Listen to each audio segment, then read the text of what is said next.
ஈரமான ரோஜாவே திரைப்பட விளக்கம்.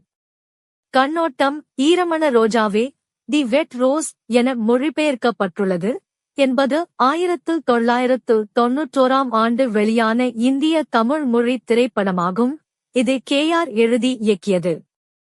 இப்படத்தில் ஸ்ரீவித்யா மற்றும் நாசர் போன்ற குறிப்பிடத்தக்க நடிகர்களுடன் சிவ சுப்பிரமணியம் மற்றும் மோகினி ஆகிய புதுமுகங்கள் முக்கிய வேடங்களில் நடித்துள்ளனர். இது ஜனவரி 12, 1991 இல் வெளியிடப்பட்டது.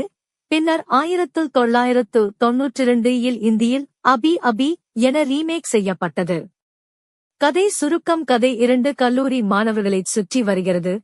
சாந்தி, மோகினி நடித்தார் மற்றும் சிவ சுப்பிரமணியம் நடித்தார். அவர்கள் ஆரம்பத்தில் தவறான புரிதலை அனுபவித்தாலும் இறுதியில் காதலிக்கிறார்கள். அவர்களின் காதல் ஹெல்மெட் எனப்படும் மனநோயாளியான சக மாணவரால் அச்சுறுத்தப்படுகிறது. அவர் காதல் மீது ஆழமான வெறுப்பை கொண்டுள்ளார் மற்றும் ஜோடிகளை சித்திரவதை செய்வதில் சோகமான மகிழ்ச்சியைப் பெறுகிறார். சதி வெளிவரும்போது சாந்தியின் தோழி அனிதாவையும் அவருடைய காதலன் ரவியையும் கொலை செய்யும் போது ஹெல்மெட்டின் வன்முறைச் செயல்கள் அதிகரிக்கின்றன. இந்த சோகமான நிகழ்வு சாந்தியை ஹெல்மெட்டை எதிர்கொள்ளத் தூண்டுகிறது. இது தொடர்ச்சியான மோதல்களுக்கு வழிவகுத்தது. அங்கு அவர் சிவாவுடனான தனது உறவை பாதுகாக்க முயற்சிக்கும்போது தனது நண்பர்களுக்கு நீதி தேடுகிறார். சிவாவை பழிவாங்கும் வகையில் ஹெல்மெட் அவரை கல்லூரியில் இருந்து வெளியேற்ற சதி செய்கிறது.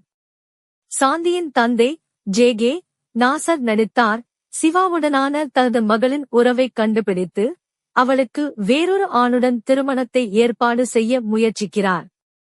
இருப்பினும் சாந்தியும் சிவாவும் சாந்தியின் பாட்டியின் உதவியுடன் தப்பிச் செல்ல முடிவு செய்தனர். துரதிருஷ்டவசமாக அவர்கள் விரைவில் ஹெல்மெட்டால் கைப்பற்றப்படுவதைக் காண்கிறார்கள். அவர் அவர்களுக்கு எதிரான பயங்கரவாத பிரச்சாரத்தை தொடர்கிறார். படத்தின் கிளைமாக்ஸ் ஹெல்மெட்டின் பிடியில் இருந்து தப்பிக்க சாந்தி மற்றும் சிவாவின் போராட்டத்தை மையமாகக் கொண்டது. அதே நேரத்தில் அவர்களின் உறவை பற்றிய கேஷுவின் மனதை மாற்ற முயற்சிக்கிறது.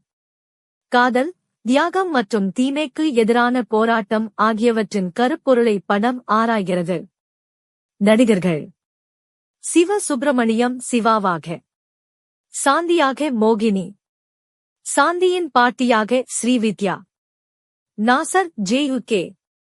மற்ற துணை கதாபாத்திரங்களில் தமிழ் பேராசிரியராக வெண்ணிற ஆடை மூர்த்தி மற்றும் மாரியாக சின்னி ஜெயந்த் ஆகியோர் அடங்குவர்.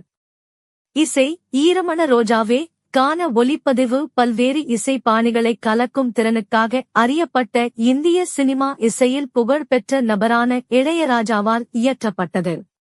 வரவேற்பு: வெளியீட்டில் ஈரமான ரோஜாவே கலவையான விமர்சனங்களை பெற்றது.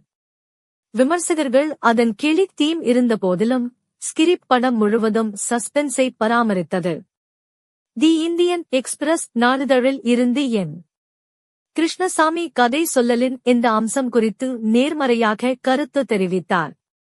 சுருக்கமாக, ஈரமான ரோஜாவே என்பது காதல் மற்றும் வன்முறை தொடர்பான தீவிரமான பிரச்சினைகளை எடுத்துரைக்கும் போது கல்லூரி அமைப்பிற்குள் நாடகம் மற்றும் சஸ்பென்ஸ் கூறுகளை ஒருங்கிணைக்கும் ஒரு காதல் த்ரில்லர் ஆகும்.